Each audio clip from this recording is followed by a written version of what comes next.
Ben, le dialogue énergétique autour de la Méditerranée, il est central parce qu'on a en fait des zones qui se complètent entre un nord qui consomme de moins en moins d'énergie, mais qui par contre importe beaucoup d'énergie du sud de la Méditerranée, et un sud où le rythme de la consommation énergétique, et notamment électrique, est très développé. Et donc on voit qu'il y a des politiques de solidarité, d'échange à développer, notamment aussi parce que la transition énergétique, c'est-à-dire avoir moins de carbone, moins d'émissions de carbone, que ce soit au nord ou au sud, c'est un combat commun.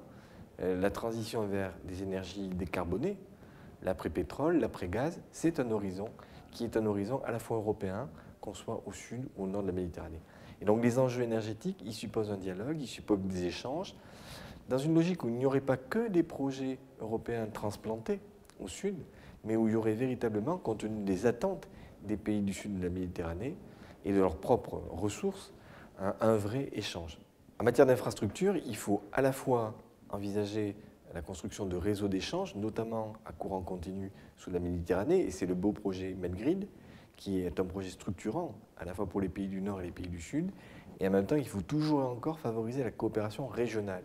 Ça veut dire quoi la coopération régionale? Ça veut dire qu'avant de parler des dialogues de grande zone à grande zone, il faut aussi encourager les pays à travailler entre eux. Par exemple, au Maghreb, il faut poursuivre le travail d'interconnexion entre Maroc, Algérie, Tunisie, parce que ça a du sens, parce que la zone de consommation, de production, c'est ce marché régional maghrébin.